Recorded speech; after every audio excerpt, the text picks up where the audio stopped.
அப்புறம் அடிக்கிறாங்க. சுற்றி இருக்கக்கூடியவர்களுக்கெல்லாம் ஒரு மாதிரி கோபம் வருது.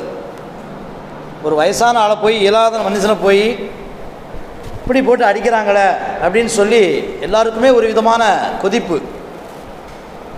அங்கே அரசவையில் இருக்கக்கூடியவர்கள் ஹசரத் உமர் ரலியல்லாஹு அன்ஹு அவர்கள்.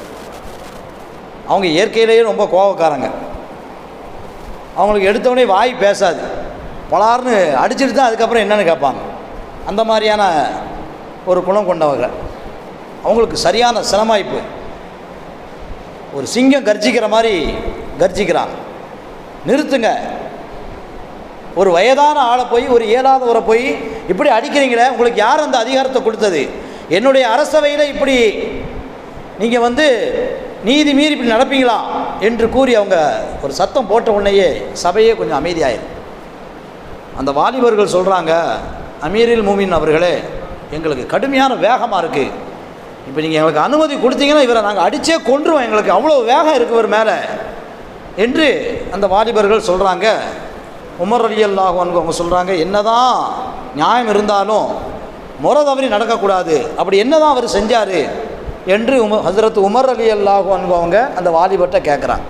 இப்படி போட்டு அடிக்கிற அளவுக்கு, கொடுமைப்படுத்துகிற அளவுக்கு அப்புறம் அப்படி என்னப்பா தப்பு பண்ணார் என்று கேட்கும்போது அந்த வாலிபர்கள் சொன்னார்களாம், இவர் எங்கள் அத்தாவை கொண்டுட்டார், என்னுடைய தகப்பனாரை இவர் கொலை பண்ணிட்டார்,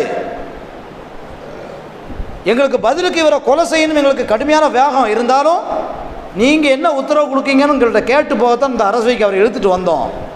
எங்களுக்கு தெரியும் இஸ்லாம் ஒரு மனிதனை யார் கொலை செய்கிறானோ பதிலுக்கு அவன் கொலை செய்யப்பட வேண்டும், இதுதான் இஸ்லாத்தினுடைய நியதி.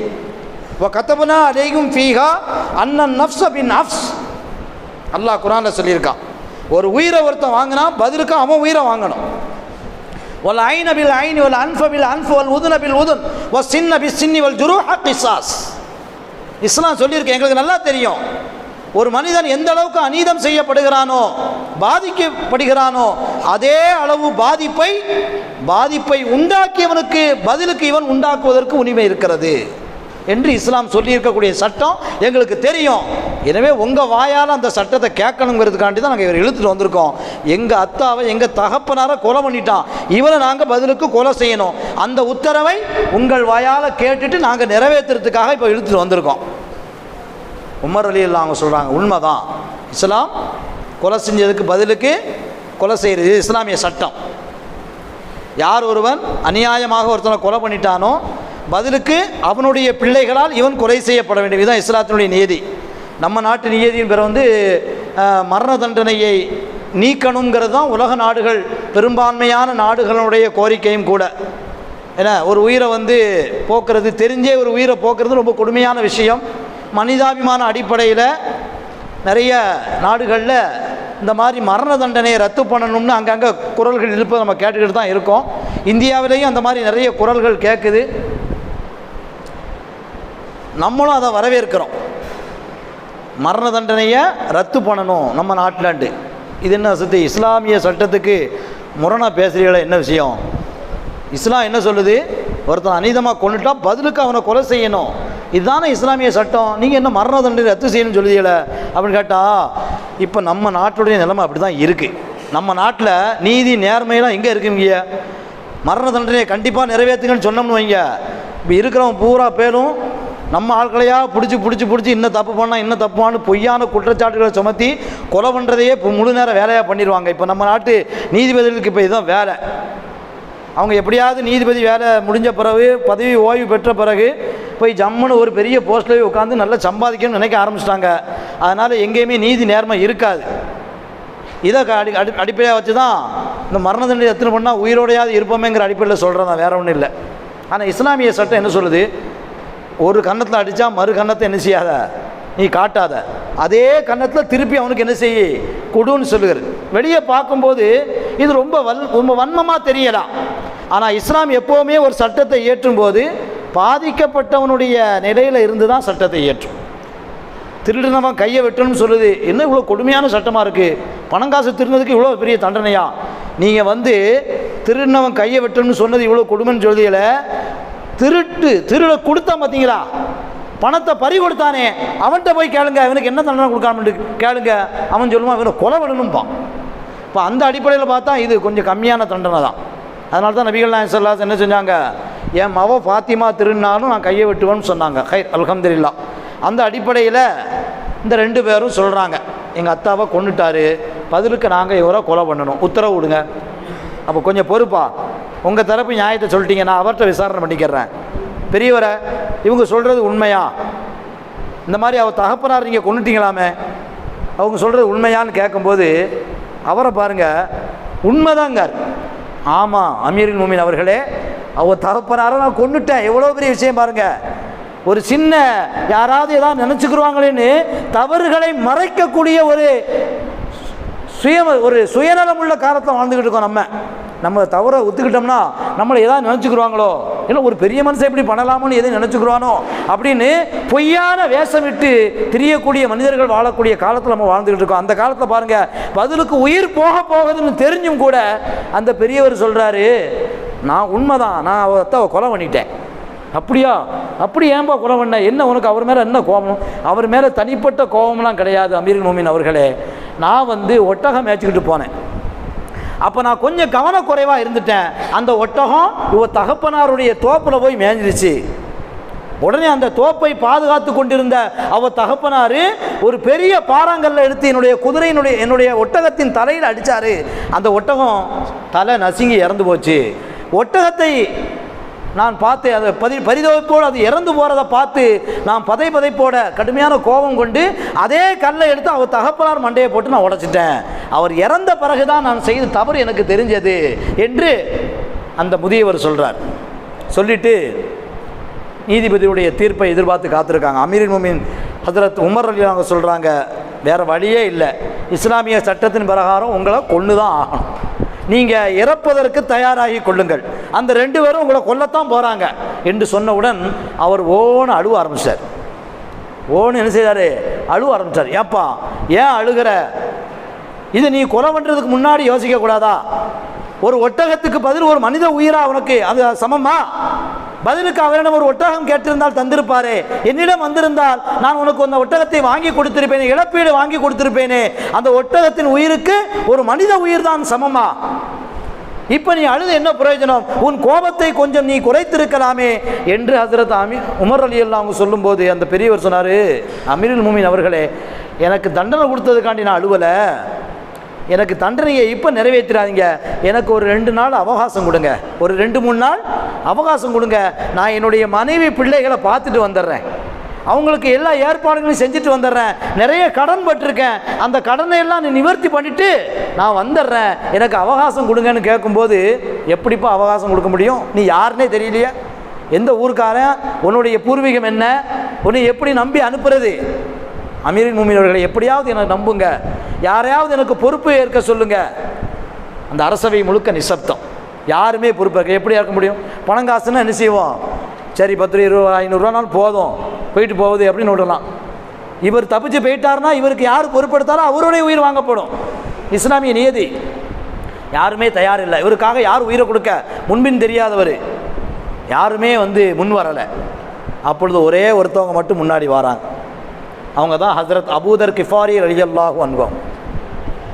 நான் பொறுப்பெடுக்கேன். எல்லாருக்குமே அதிர்ச்சி, எவ்வளோ பெரிய சஹாபி அவங்க. ஒரு முன்பின் தெரியாத மனிதனுடைய உயிருக்கு பகரமாக ஒரு சஹாபியினுடைய உயிர் போயிருமே. எல்லாருக்கும் பெரிய பதவி விதைப்பு இருந்தாலும் அதுக்கு மாற்று சொல்ல முடியலை. மாற்று கருத்து சொன்னால் நம்ம பொறுப்பேற்க வேண்டியிருக்கும். நமக்கு உயிர் தான்ப்பா முக்கியம், அதுக்கு பேசாமல் வருத்தப்பட்டு பேசாமல் இருந்துரும்ன்ட்டு எல்லாரும் அமைதியாகிட்டாங்க. உமர் ரலியல்லாஹு அவங்கள்ட்ட சொல்கிறாங்க, அபூதர் கிஃபாரி ரலியல்லாஹு அமீருல் மோமின் அவர்களே, அவரை விடுங்க, 3 நாள் பார்ப்போம், 3 நாளைக்குள்ளே அவர் வராட்டா நான் தலையை கொடுக்கேன்.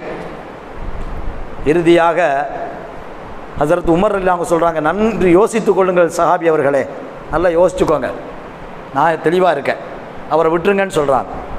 அவர் சந்தோஷமாக என்ன செய்கிறாரு? போகிறாரு. அவரை பழி வாங்குவதற்காக காத்திருக்கக்கூடிய அந்த 2 வாலிபர்களும் இன்னும் அதிர்ச்சியிலிருந்து மீளவில்லை. ஐயோ, யாரோ ஒருவருக்காக நம்மோடு நெருங்கி பழகி நம்மோடு ஒன்றிருந்து நபிகள் நாயகம் ஸல்லல்லாஹு அலைஹி வஸல்லம் அவர்களுடைய வாழ்க்கையின் தத்துவங்களை எல்லாம் நமக்கு அவ்வப்போது போதித்த ஒரு சஹாபியினுடைய உயிரை நம்ம வாங்க போகிறோமே. அவங்களுக்கு அந்த ஒரு அதிர்ச்சி வேறு. கடைசியாக கூட்டம் கலைஞ்சு போகுது. ஒவ்வொரு நாள் சாயங்காலம் சூரியன் மறையும் போதெல்லாம் வந்து பார்க்குறாங்க, அவர் வந்துருவாரான். யாரும் வரல. ஒரு நாள் ஆச்சு, 2 நாள் ஆச்சு, 3வது நாள் ஆச்சு. 3வது நாள் சூரியன் மறைய போகிறது. அசர் தொழுதுட்டு உட்கார்ந்துருக்காங்க. சூரியன் மறைகிறது. ஹஜ்ரத் அபூதர் கிஃபாரி ரலியல்லாஹு அவங்களுடைய வயிற்றுக்கே புளிய கரைக்குது. ஐயோ, தெரியாம தலையை கொடுத்துட்டோமோ, இன்னைக்கு என்ன வழக்கத்துக்கு மாற்றமாக சூரியன் சீக்கிரமே மறையுது என்று அவர்களே புலம்ப ஆரம்பித்து விட்டார்கள். சூரியன் அந்த டயத்தில் மறையுது, அவங்களுக்கு முடியலை, தன்னுடைய உயிர் போகிறது என்ற ஒரு பய உணர்வு அவர்களுக்கு தொட்டுக்கொள்கிறது. இருந்தாலும் கண்ணை மூடிக்கொண்டு அல்லாஹ்வை நம்புகிறார்கள். நான் ஒரு ஈமான் உள்ளவனுக்கு நான் கொடுத்த நம்பிக்கையிற்கு பகரமாக என்னுடைய உயிர் தான் வாங்கப்படும் என்றால் அதற்கு நான் தயாராக இருக்கிறேன். யா அல்லாஹ், என்னுடைய மனதின் பதைப்பதைப்பை நீயே செவிமேற்பவன். கண்ணை மூடிக்கொண்டு அவர்கள் அல்லாஹ்வை தியானிக்கிறார்கள். எல்லாருடைய கண்ணும் வாசலை நோக்குது. சூரியன் மறைந்து கொஞ்சம் கொஞ்சமாக மங்களா ஒரு உருவம் தெரியுது. உத்து பார்க்குறாங்க. எல்லாருடைய முகத்திலே சந்தோஷம். போனவர் திரும்பி வந்துட்டார். வந்து ஹஜ்ரத் அபூதர் கிஃபாரி ரலியல்லாஹு அவர்களுடைய கைகளை பிடித்து கண்களில் ஒத்திக்கொண்டு, எனக்காக 3 நாட்கள் உயிரை கையிலே பிடித்து கொண்டிருந்தீர்களே, நீங்கள் யார் என்றே தெரியாது. என்னுடைய மனது என்னுடைய பாவத்துக்காக வருந்துவதை விட உங்களை அல்லாஹ் மன்னிக்க வேண்டும் என்று என்னுடைய மனம் அதிகமாக விரும்புகிறது என்று ஹஜ்ரத் அபூதர் கிஃபாரி அவர்களுடைய கைகளை தங்களுடைய கண்களில் ஒற்றி அழுது அவருக்கு நன்றி சொல்கிறார்கள். ஹஜ்ரத் உமர் ரலியல்லாஹு அன்ஹு கேட்குறாங்க, என்னப்பா வந்துட்ட, நீ என்ன வந்துட்ட, அப்படியே ஓடிக்கலாமே. சபை இப்பொழுது வழக்கமான ஒரு சூழ்நிலைக்கு வந்துருச்சு. இப்போ எல்லாருக்கும் நிம்மதி வந்துருச்சு. என்ன நிம்மதி? நல்ல வேலை, ஒரு சஹாபியினுடைய உயிர் போகலை, எவனோ ஒருத்தனுடைய உயிர் தான் போக போகுது. நல்ல வேலைப்பா, நம்ம கூட இருந்த ஒரு சஹாபியினுடைய உயிர் போகிறதில்ல. இப்போ அவங்க நார்மலான நிலைக்கு வந்துட்டாங்க. ஹஜ்ரத் உமர் ரலி அவங்க கேட்குறாங்க, நீ அப்படியே தப்பிச்சு போயிருக்கலாமே, நீ எதுக்குப்பா வந்த அப்படின்னே அந்த நபர் சொன்னார், என்ன செய்யுங்க, என்னால் இருக்க முடியலை. நான் இந்த குற்றம் சாட்டப்படுவதற்கு முன்னால் என் மனைவி பிள்ளைகளோடு நான் எவ்வளவு மகிழ்ச்சியாக இருந்தேனோ அந்த ஒரு மகிழ்ச்சி இந்த 3 நாள் எனக்கு இல்லை. நைட்டு தூங்க முடியல, என் மனைவியின் அருகில் படுத்திருக்கிறேன், அவளுடன் ஆசையாக 4 வார்த்தை பேச முடியவில்லை. என் பிள்ளைகள் என் தோள்களை கட்டி கொண்டு அவர்கள் என்னோடு பாசமாக உறவாடும் போது அவர்கள்ட்ட 4 வார்த்தை பாசமாக கூட என்னால் பேச முடியல. என் எண்ணம் முழுவதும் இந்த அபூதர் கிஃபாரியை நினைத்து நினைத்து புழுகி கொண்டிருந்தது. என்னால் நிம்மதியாக இருக்க முடியல. எனக்கு பதிலாக ஒரு உயரிய மாண்புள்ள ஒரு மனிதன் உயிர் வாங்கப்படுறதா? வேண்டாம், எனக்கு உயிர் போனாலும் பரவாயில்லைன்னு நான் வந்துட்டேன்னு அந்த மனுஷன் சொன்னார். ஹஜ்ரத் அபூதர் கிஃபாரி அவங்கள பார்த்து கேட்குறாங்க, ஏன் தோழர் அவர்களே, உங்களுக்கு என்ன, எதுக்கு இந்த வேண்டாத வேலை, இந்த மனிதனுக்காக நீங்கள் ஏன் தலையை கொடுத்தீங்கன்னு சொன்ன உடனேயே ஹஜ்ரத் அபூதர் கிஃபாரி ரலியல்லாஹு அன்ஹு அவங்க சொன்னாங்க, நான் இந்த மனிதருடைய முகத்தை பார்த்தேன், இந்த மனிதருடைய முகத்திலே பஷாஷத் என்னும் இறை ஒளி தெரிந்தது. இவனுக்காக எந்த ஒரு பொறுப்பையும் எடுக்கலாம், நம் உயிரையும் கூட என்று எனக்கு தோன்றியது. நபிகள் நாயகம் ஸல்லல்லாஹு அலைஹி வஸல்லம் அவர்கள் சொல்ல நான் கேட்டிருக்கிறேன், யார் ஒருவன் இறையற்ற வாழ்வை மேற்கொள்வானோ, இறைவனுக்கு அஞ்சி நடப்பானோ, அவனுடைய முகத்திலே இறை நம்பிக்கையாளர்களுடைய ஒளி இருக்கும் என்று நபிகள் நாயகம் ஸல்லல்லாஹு அலைஹி அவர்கள் சொல்லி இருக்கின்றார்கள். அந்த ஒளியை இந்த மனிதனுடைய உள்ளத்திலே பார்த்தேன். இவருக்காக நம் உயிரையும் பணையும் வைக்கலாம் என்று எனக்கு தோன்றியது. அதனால நான் பொறுப்பெடுத்தேன்னு சொன்னாங்க. இந்த சம்பவத்தை கேட்டுவிட்டு ஹஜ்ரத் உமர் ரலியல்லாஹு அவர்கள் இடதுபுறமாக திரும்புகிறார்கள். அந்த 2 பிள்ளைங்களும் வாலிப பிள்ளைங்களும் அழுது கொண்டிருக்கிறார்கள். சொன்னாங்க, எங்க அத்தாவை கொலை செய்யறதுக்கு பகரமாக இவரை கொலை செய்ய வேண்டும் என்று நாங்கள் விரும்பினோம் அல்லவா, இப்பொழுது அந்த விருப்பத்தை நாங்கள் துறக்கிறோம், நாங்கள் இவரை மன்னிக்கிறோம் என்று அந்த 2 பேரும் சொல்றாங்க. இவங்களை பழி வாங்கிறதுக்கு எனக்கு மனசு வரல என்று சொல்லும்போது அந்த சபை முழுவதும் தக்பீர் சொல்கிறார்கள், அல்லாஹு அக்பர், அல்லாஹு அக்பர். சங்கைக்குரியவர்களே, எதுக்கு நான் இந்த விஷயத்தை சொல்றேன்னு சொன்னா, ஒரு மனிதன் இறையற்ற வாழ்வை மேற்கொள்வானேயானால் அல்லாஹு தாலா அவன் அதிகாரத்தின் எந்த ஆபத்தான நிலையில் இருந்தாலும் அவருக்கு உதவி செய்யக்கூடியவர்களை அல்லாஹ் உலகத்தில் நினைப்பான். நம்ம இறையற்ற வாழ்வை மேற்கொள்ளணும், அவ்வளவுதான். இந்த உலக வாழ்க்கையில நம்ம மூழ்கி கடந்தோம்னு சொன்னா நமக்கு சாதகமான நிலையில் இருந்தாலும் நம்ம அச்சத்தோடு தான் வாழ வேண்டி இருக்கும். அதே நேரத்தில் அல்லாஹ்வுக்கும் மட்டும் பயந்து வாழக்கூடிய ஒரு வாழ்க்கையை நாம் மேற்கொள்வோம். ஆனால் நம்மை சுற்றி இருக்கக்கூடிய இந்த உலகமே அதிகாரத்தினுடைய அத்தனை அம்புகளையும் நம்மை நோக்கி வைத்திருந்தாலும் நமக்கு கிஞ்சிட்டும் பயம் இருக்காது. மன் ஹாஃபல்லாஹ ஹாஃபலஹு குல்லி ஷை. அல்லாஹ்வுக்கு மட்டும் யார் பயந்து வாழ்வானோ அவனு வேற எதற்கும் பயப்பட வேண்டிய அவசியம் இல்லை என்று நபிகள் நாயகம் ஸல்லல்லாஹு அலைஹி வஸல்லம் சொல்றாங்க. அப்படிப்பட்ட ஒரு அச்ச வாழ்வு நமக்கு வரணுங்கிறதுக்காகத்தான் அல்லாஹு தஆலா இந்த நோன்பை கடமையாக்கியிருக்கான். யா அய்யுஹல்லதீன ஆமனு குத்திப அலைக்குமுஸ் ஸியாம் கமா குத்திப அலல்லதீன மின் கப்லிக்கும் லஅல்லக்கும் தத்தகூன். இறை அச்ச வாழ்வு உங்களுக்கு வரணும் என்பதற்காகத்தான் நோன்பை கடமையாக்கியிருக்கேன். இந்த நோன்பு பிடித்து நம்ம முறையாக நியமமாக பிடித்து வாழ்ந்தால் அந்த இறையச்ச வாழ்வை நாம் வாழ்வோம். இல்லை என்று சொன்னால் மனம் போன போக்கில் நம்ம வாழ ஆரம்பிச்சிடும். சங்கைக்குரியவர்களே, இறையச்ச வாழ்வை வாழாதவர்களுடைய வாழ்க்கை எவ்வளவு பெரிய பாவம் நிறைந்த வாழ்க்கையாக இந்த உலகத்தில் இருக்கு நம்ம பார்த்துக்கிட்டு தானே இருக்கோம். உள்ளத்தில் ஈமான் இருக்குன்னு சொல்லிக்கிறோம், ஆனால் நம்மள்கிட்ட இறையச்ச வாழ்வு இல்லை, அல்லாஹ்வுடைய பயம் இல்லை. பயம் இல்லாதனால நமக்கு என்ன தோணுது? நான் என்ன செய்கிறேன்? என் உள்ளத்தில் அல்லாஹ்வுடைய பயம் இல்லை, நான் என்ன செய்கிறேன்? என்னுடைய சக தோழனை பார்த்து முறைக்கிறேன். என் சக தோழனை பார்த்து சிரிப்பதற்கு நான் தயாராக இல்லை. அவனை பார்த்து புன்னகை புரிவதற்கு எனக்கு விருப்பம் இல்லை. அவன் முன்னேறுவதை பார்த்து நான் பொறுமுகிறேன், நான் கோபப்படுகிறேன், நான் பொறாமைப்படுகிறேன். அவனுடைய முன்னேற்றத்தை தடுத்து அவனை கேவலப்படுத்துவதற்கு நான் எல்லா சித்து வேலைகளையும் செய்கிறேன். ஏன்? என் உள்ளத்திலே அல்லாஹ்வுடைய பயம் இல்லை. அடுத்தவனுடைய மனைவியின் மீது நான் மோகம் கொள்கிறேன், அவளோடு தனிமையிலே பேசி என்னுடைய நட்பை வளர்க்கிறேன். என் சக தோழனின் மனைவி என்ற குற்ற உணர்வு இல்லாமல் இப்படிப்பட்ட ஒரு ஈன காரியத்தை நான் செய்கிறேன். ஏன்? என்னுடைய உள்ளத்தில் இறை அச்சம் இல்லை. எங்களுடைய பெண்கள் அடுத்த பெண்ணுடைய கணவன் என்று பாராமல் அவனோடு தகாத உறவை மேற்கொள்கிறார்கள். ஏன்? அவளிடம் இறை அச்ச வாழ்வு இல்லை. அடுத்தவனுடைய பாக்கெட்டில் இருக்கும் பணத்தில் இருந்து, அடுத்தவனுடைய மனைவியில் இருந்து, அடுத்தவனுடைய இடத்தில் இருந்து அனைத்தையும் அடுத்தவனுடைய அந்த விஷயங்களை எல்லாம் அபகரிக்க நினைக்கிறேன். ஏனென்றால் என் உள்ளத்திலே இறையச்ச வாழ்வு இல்லை. அதுதான் உலகத்திலே பாவம் மிகைக்கிறது. ஒரு காலத்தில் முஸ்லீம்கள் தப்பு செய்ய மாட்டாங்க, இந்த தப்பு அவர்கள் செய்யக்கூடாது என்று அவங்க மார்க்கத்தில் இருக்கு, அதனால் அவங்க செஞ்சிருக்க மாட்டாங்க என்று நமக்காக மாற்று மதத்தவர்கள் கூட வாதாடி நமக்கு நீதியை பெற்று தந்த ஒரு காலம் இருந்தது. காந்தியை கொண்டுட்டு ஓடினானே கோட்சே, காந்தியை கொண்டு அந்த கோட்சே இருக்கானே, அவன் கையில் முகமது இஸ்மாயில் பச்சை குத்திருந்தான். கோர்ட்டில் கேஸ் நடக்குது பாருங்க. இஸ்மாயில் பச்சை குத்தி இருக்கான், பத்தியா அப்போ முஸ்லீம் தான் கொலை பண்ணியிருக்கான் அப்படின்னு கோர்ட்டில் கேஸ் நடக்குது. அங்கே வாதாடுகிறார்கள், முஸ்லிம்களுக்கு பச்சை குத்தி கொள்வதற்கு அனுமதி இல்லை. எனவே ஒரு உண்மையான முஸ்லீம் பச்சை குத்தி கொள்ள மாட்டான். இவன் பச்சை குத்திருக்கான்னா இவன் உண்மையான முஸ்லீம் இல்லை என்று அங்கே வாதாடி நமக்கு நீதியை பெற்று தந்தார்கள். இன்னைக்கு எப்படி சொல்ல முடியுமா?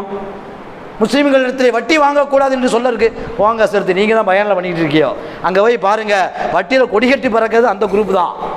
முஸ்லீம்கள் போதை பொருள் பயன்படுத்தக்கூடாது, மார்க்கத்தில் தடை இருக்கிறது. போங்க சேர்த்து, 2000 கோடிக்கு ஒருத்தர் வியாபாரம் பண்ணிக்கிட்டு இருக்கான் இன்னைக்கு. முஸ்லீம்கள் விபச்சாரம் செய்யக்கூடாது, அதன் பக்கமே வலா தக்ரபு ஸினா இன்னஹு கான ஃபாஹிஷா அவங்க குர்ஆன்ல சொல்லப்பட்டிருக்கு. போங்க சேர்த்து, வெள்ளிக்கிழமை பயானுக்கு மட்டும்தான் யூஸ் ஆகும். இன்னைக்கு கோடான கோடி பேர் இன்னைக்கு பாருங்க, இன்னைக்கு வெப்சைட் ஓப்பன் பண்ணி இன்னைக்கு விபச்சாரம் பண்ணிக்கிட்டு இருக்காங்க, கொடிகட்டி பறக்கிறாங்க. ஒரு சினிமா நடிகையே இது மாதிரியான போன் வீடியோவில் இன்னைக்கு முதல் இடத்துல இருந்துகிட்டு இருக்கா என்று எல்லா பாவத்திலும் தலையாய ஒரு சமுதாயமாக இருக்கிறது என்று சொன்னால் அது இஸ்லாமிய சமூகமாகத்தான் இருக்கிறது. காரணம், யாருடைய உள்ளத்திலும் இந்த இறையச்ச வாழ்வு இல்லை. இந்த இறையச்சத்தை வர வைப்பதற்காகத்தான் அல்லாஹு தஆலா இந்த நோன்பை கடமையாக்கி இருக்கிறான். சங்கைக்குரியவர்களே, இந்த நோன்பை நாம் நியமமாக நோற்று அந்த இறையச்சத்தை நம்முடைய வாழ்க்கையில ஏற்று நாம் ஒரு நேர்மையான, அடுத்தவர்களுக்கு முன்மாதிரியான வாழ்க்கை வாழக்கூடிய உண்மத்த மனிதர்களாக இந்த சமூகத்திலே வாழ்வதற்கு வல்ல அல்லாஹ் கிருபை செய்வானாக. எனக்கு வாய்ப்பளித்த இந்த மொஹிதீன் ஆண்டவர் சாஃபி ஜும்மா பள்ளிவாசல் நிர்வாகஸ்தர்களுக்கும், சங்கைக்குரிய இமாம் ஷாகுல் அமீர் மஹதரி ஹசரத் அவர்களுக்கும், எனக்கு இங்கே பேசுவதற்கு அனுமதி அளித்த எங்களுடைய சுரண்டை வட்டார ஜமாத் உலமா சபையினுடைய நிர்வாகிகளுக்கும் என்னுடைய மனப்பூர்வமான நன்றியை தெரிவித்து என்னிடம் அமர்கிறேன். வாஹிரு தாவான் அல்ஹம்துலில்லாஹி ரப்பில் ஆலமீன். ஜஸாக்குமுல்லாஹு கைரன்.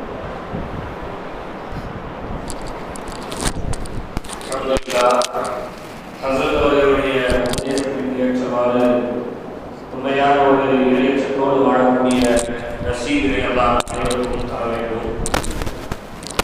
இதை தொடர்ந்து சுரண்டை வட்டார ஜமாத்துடைய செயலாளராக தங்களுடைய பணியை சிறப்பாக ஆற்றிக் கொண்டிருப்பது மாத்திரமல்லாமல் வீர சிராமணியிலே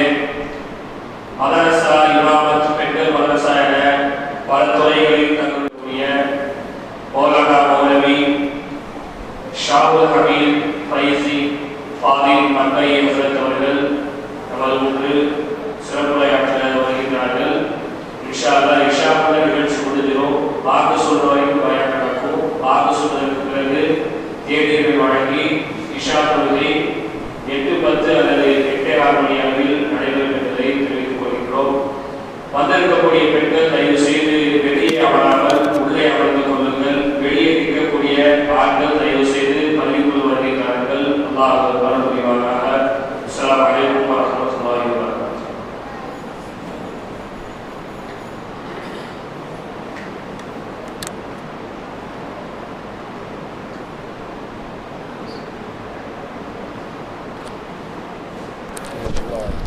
உள்ள போனாலும்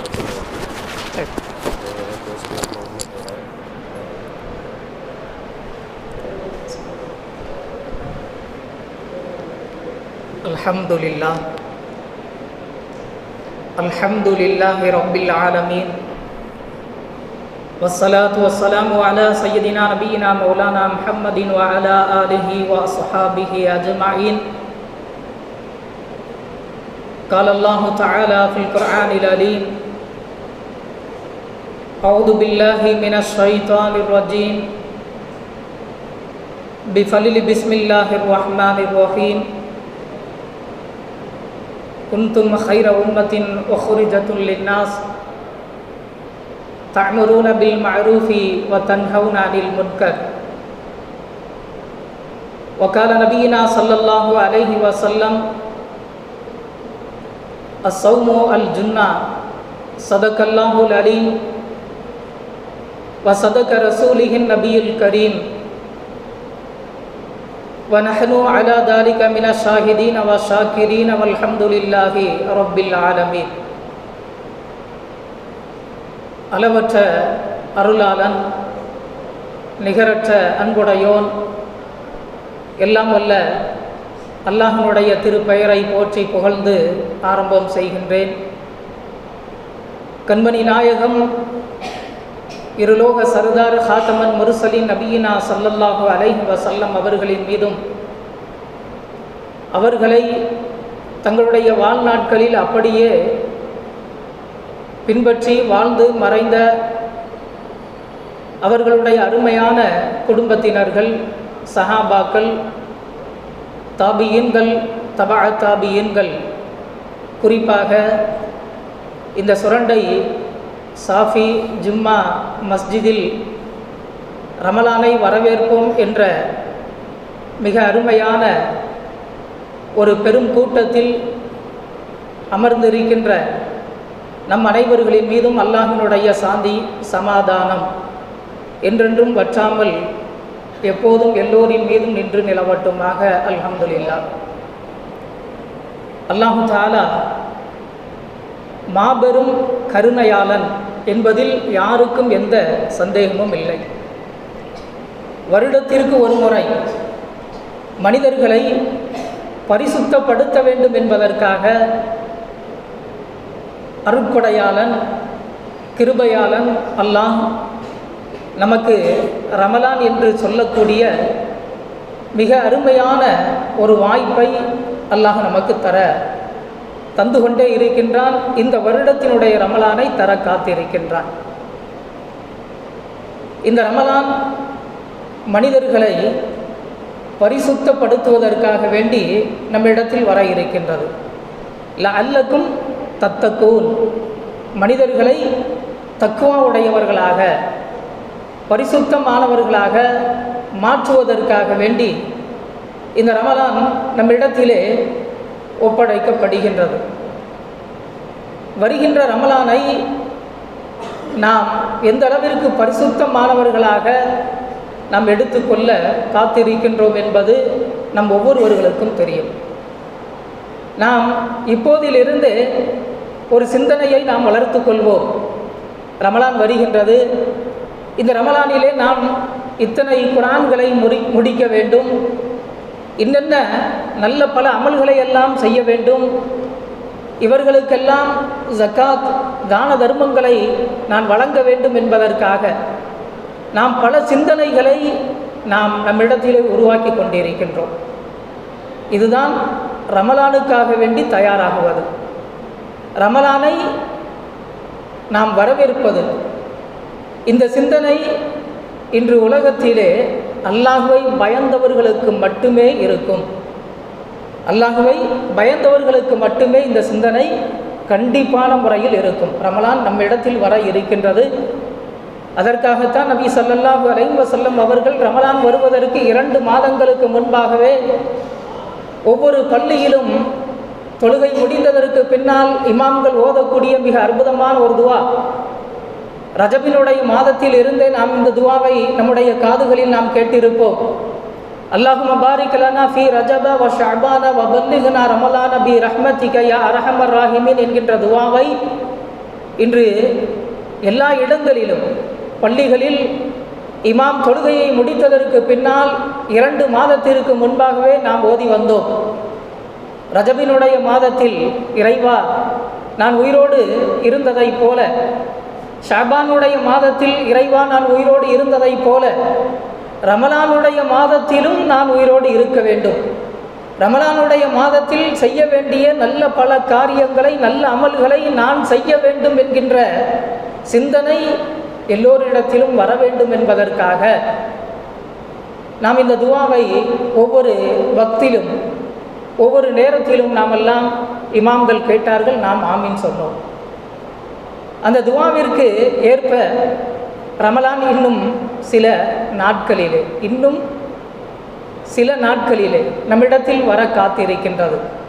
அந்த ரமலானை நாம் சரியான முறையில் கழிக்க வேண்டும். அந்த ரமலானை நாம் சரியான முறையில் கழிக்கவில்லை என்று சொன்னால் நம்மை விட நஷ்டவாளிகள் இந்த உலகத்தில் யாரும் இருக்க முடியாது. நம்மை விட நஷ்டவாளிகள் இந்த உலகத்தில் யாரும் இருக்க முடியாது. அந்த அளவிற்கு மிக தெளிவான ஒரு அத்தாட்சி, குர்ஆன் இறங்கிய மிக அற்புதமான ஒரு மாதம்,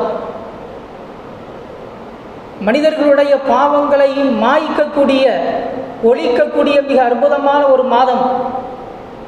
அல்லாஹ் இந்த மனிதர்கள் மீது அளவு கடந்த ஒரு ரஹ்மத்தை இறக்கக்கூடிய மிக அற்புதமான ஒரு மாதம். நரகத்திலிருந்து மிகப்பெரிய ஒரு விடுதலையை பெற்றுத்தரக்கூடிய மிக அற்புதமான ஒரு மாதம் நம்மிடத்தில் வர காத்திருக்கின்றது. நாம் அதற்காக வேண்டி தயாராகி கொள்ள வேண்டும், அதை வரவேற்க வேண்டும். அந்த மாதம் வந்துவிட்டால் நாம் பெருமானார் ஸல்லல்லாஹு அலைஹி வஸல்லம் அவர்கள் காற்றை விட மிக வேகமான முறையில் ரமலான் மாதம் வந்துவிட்டால் தான தர்மம் செய்யக்கூடியவர்களாக இருந்தார்கள் என்று நாமெல்லாம் ஹதீஸ்களிலே பார்க்கின்றோம். இது தான தர்மம் செய்யக்கூடிய மாதம் மட்டுமல்லாமல் மற்ற எல்லா நல்ல அமல்களையும் ஒரு சேர நாம் அதை கடைபிடிக்க வேண்டிய மிக அற்புதமான ஒரு தருணம் நம்மிடத்தில் மிக நெருங்கி வந்து கொண்டிருக்கின்றது. இதற்கு முன்னால் வாழ்ந்த நபிமார்களுடைய சமுதாயங்களினுடைய அவர்களுடைய வாழ்க்கை மிக நீளமான முறையில் இருந்தது. உதாரணத்திற்கு ஆதம் அலைஹிஸ்ஸலாத்து வஸ்ஸலாம் அவர்களுடைய காலத்தில் வாழ்ந்தவர்களுடைய வாழ்க்கையினுடைய அளவு 1000 வருடத்திற்கு மேலாக அவர்களெல்லாம் இந்த பூமியில் வாழ்ந்தார்கள். 1000 வருடத்திற்கு மேலாக இந்த பூமியில் அவர்களெல்லாம் வாழ்ந்தார்கள். நபியினா நூஹ் அலைஹிஸ்ஸலாத்து வஸ்ஸலாம் அவர்களை பற்றி இறைவன் திருக்குர்ஆனிலே சொல்கின்ற போது 950 வருடங்கள் அல்லாஹ்வினுடைய தீன் பணியை மட்டுமே இந்த உலகத்தில் சேவை செய்யக்கூடியவர்களாக இருந்தவர்கள் நபியினா நூஹ் அலைஹிஸ்ஸலாத்து வஸ்ஸலாம் அவர்கள். அவர்களுடைய மொத்த வாழ்க்கை, மொத்த வயது தெரியாது. அந்த அளவிற்கு 950 வருடங்கள் மட்டும் இந்த உலகத்தில் அல்லாஹ்வினுடைய பணியை மட்டும் அவர்கள் மேற்கொண்டார்கள், செய்தார்கள். நபியினா மூசா அலைஹிஸ்ஸலாத்து வஸ்ஸலாம் அவர்களுடைய காலத்தில் அவர்களுடைய மக்களினுடைய வாழ்க்கையினுடைய அந்த வயது 300-400 வருடங்களுக்கு மேலாக அவர்கள் எல்லாம் வாழ்ந்தார்கள். மூசா அலைஹிஸ்ஸலாம் அவருடைய காலத்தில் வாழ்ந்த ஃபிரௌன், அவன் இந்த உலகத்தில் 400 வருடங்கள் இந்த உலகத்தில் வாழ்ந்தான் என்பதாக நாம் எல்லாம் வரலாறுகளிலே பார்க்கின்றோம். 400 வருடங்கள் இந்த பூமியில் அவன் வாழ்ந்தான். நான் தான் அல்லாஹ் என்பதாக இருமாப்பு கொண்டவன், அவன் இந்த பூமியில் செருக்கோடு 400 வருடங்கள் வாழ்ந்தான் என்பதாக வரலாறு நமக்கு சொல்லித் தருகின்றது. அதே போல நபியினா ஈசா அலைஹிஸ்ஸலாத்து வஸ்ஸலாம் அவர்களுடைய கூட்டத்தினர்கள் அவர்கள் இந்த பூமியிலே 300 வருடத்திற்கு மேலாக வாழ்ந்தார்கள் என்பதாக வரலாறுகளிலே நாம் எல்லாம் பார்க்கின்றோம். ஆதலால் நாயகம் ஸல்லல்லாஹு அலைஹி வஸல்லம் அவர்களுக்கு ஏற்பட்ட ஒரு கவலை, எங்களுடைய உம்மத்தினுடைய வயது இந்த உலகத்திலே 60க்கும் 70க்கும் நடுப்பட்ட வயது. 60-70 வயது, கூடி போனால் 100 வயது. இந்த 100 வயதுக்கு மேலாக இந்த உலகத்தில் இந்த பூமியில் நாம் வாழ முடியாது, வாழ்ந்ததற்கு சரித்திரமும் இல்லை. ஏதோ ஒரு 105, 110 வயது வரைக்கும் ஏதோ சில மனிதர்கள் வாழ்ந்து கொண்டு இருக்கின்றார்கள். அதனால் பெருமானார் ஸல்லல்லாஹு அலைஹி வஸல்லம் அவர்கள் மிகப்பெரிய ஒரு ஏக்கத்தோடு வருத்தத்தோடு அல்லாஹ்விடத்தில், இறைவா, இதற்கு முன்னால் வாழ்ந்த சமுதாயத்தினர்கள் 1000 வருடங்கள், 600 வருடங்கள், 400 வருடங்கள் அவருடைய வாழ்க்கையை மிக செழிப்பான முறையில் வாழ்ந்தவர்கள் எல்லாம் சென்றார்கள். அவருடைய வணக்க வழிபாடு, அவர்கள் இந்த உலகத்திலே 300 வருடங்கள் வாழ்ந்தாலும் கூட அல்லாஹ் அல்லாஹ் என்று சொன்னாலே அவர்களுடைய நன்மைகள் அதிகரிக்கப்படும்.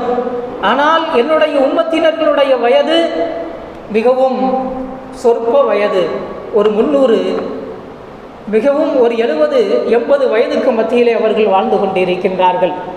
ஆதலால் நாங்களும் என்னுடைய உம்மத்தினர்களும் அவர்களுடைய நன்மைகளை பூர்த்தி செய்ய வேண்டும் என்பதாக பெருமானார் ஸல்லல்லாஹு அலைஹி வஸல்லம் அவர்கள் அல்லாஹ்விடத்திலே துஆ செய்ததற்கு ஏற்ப இறைவன் இந்த ரமலான் என்கின்ற புனிதமான மாதத்தை நமக்கு தந்திருக்கின்றான்.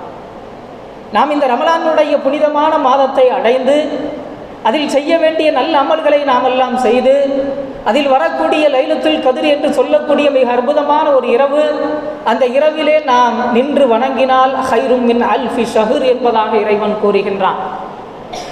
84 வருடங்கள் 85 வருடங்கள் நின்று வணங்கிய ஒரே நன்மை ஒரே மாதத்தில் ஒரே இரவில் அல்லாஹ் நமக்கு கொடுத்து விடுகின்றான். அதனால் இந்த பூமியிலே நாம் ஒரு உதாரணத்திற்கு ஒரு 60 வருடங்கள் அல்லது நமக்கு விவரம் தெரிந்த நாட்களிலிருந்து ஒரு 50 வருடங்கள் இந்த பூமியில் நாம் வாழ்ந்து அந்த பூமியிலே நாம் ஒரு லைலத்துல் கத்ருடைய இரவை, ரமலானுடைய மாதத்தை நாம் தொடர்ந்து பெற்றுக்கொண்டு அந்த ரமலானுடைய மாதத்திலே நாம் நன்மைகளை செய்தோம் என்று சொன்னால், லைலத்துல் கத்ருடைய இரவிலே நாம் செய்ய வேண்டிய நல்ல காரியங்களை நாம் செய்தோம் என்றால், நாம் ஆதம் அலைஹிஸ்ஸலாத்து வஸ்ஸலாம் அவர்களுடைய வயதை விட, நூஹ் அலைஹிஸ்ஸலாம் அவர்களுடைய வயதை விட, மற்ற நபிமார்களுடைய கூட்டத்தினர்களுடைய வயதுகளை விட நாம் எல்லாம் அதிகரிக்கப்படுவோம். இதை பெருமானார் ஸல்லல்லாஹு அலைஹி வஸல்லம் அவர்கள் அல்லாஹ்விடத்திலே கேட்டார்கள். அல்லாஹ் இந்த உம்மத்தினர்களுக்காக வேண்டி அல்லாஹ் சிறப்பான முறையில் அல்லாஹ் தந்திருக்கின்றான். அதனால் திருக்குரானிலே சொல்லி காட்டுகின்றான், குன்தும் ஹைர உம்மத், நாம் வெளியாக்கிய சமுதாயங்களிலே மிகச்சிறந்த சமுதாயம் என்னுடைய சமுதாயம்தான் என்பதாக பெருமானார் ஸல்லல்லாஹு அலைஹி வஸல்லம் அவர்கள் சொன்னார்கள். நாம் தான் இந்த உலகத்திலே வெளியாக்கப்பட்ட சமுதாயத்திலே மிகவும் சிறந்தவர்கள். காரணம், தஅமுரூன பில் மஅரூஃபி வ தன்ஹவுன அனில் முன்கர், நாம் நன்மையை ஏவுகின்றோம், தீமையை தடுக்கின்றோம். நல்ல காரியங்களை இந்த உலகத்தில் அதிகமான முறையில் குறுகிய காலத்தில் நாம் செய்து விடுகின்றோம். அதனால் நாம் வெளியாக்கிய சமுதாயங்களிலே மிகச்சிறந்த சமுதாயம் என்பதாக இறைவன் திருக்குரானிலே சொல்லி காட்டுகின்றான். அதனால் இந்த உலகத்திலே நாம் ஒரு சிறந்த சமுதாயமாக அனுப்பி வைக்கப்பட்ட நாம் எதற்காக வேண்டி வந்திருக்கின்றோம் என்பதை மிக தெளிவான முறையில் நாம் விளங்கி கொள்ள வேண்டும்.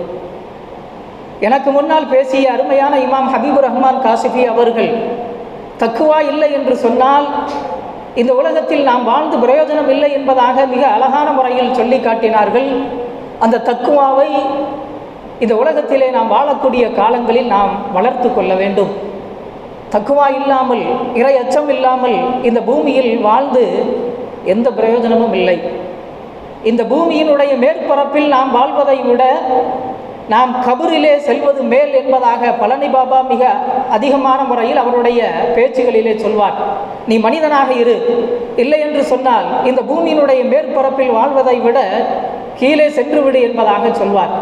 அதனால் தக்குவா இல்லை என்று சொன்னால், இறையச்சம் இல்லை என்று சொன்னால் இந்த உலகத்தில் நாம் வாழ்ந்து பிரயோஜனம் இல்லை. இந்த தக்குவாவையும் வர வைப்பதற்காக வேண்டித்தான் இந்த ரமலான் என்கின்ற புனிதமான ஒரு நோன்பு மாதம் நம்மிடத்திலே வர காத்திருக்கின்றது.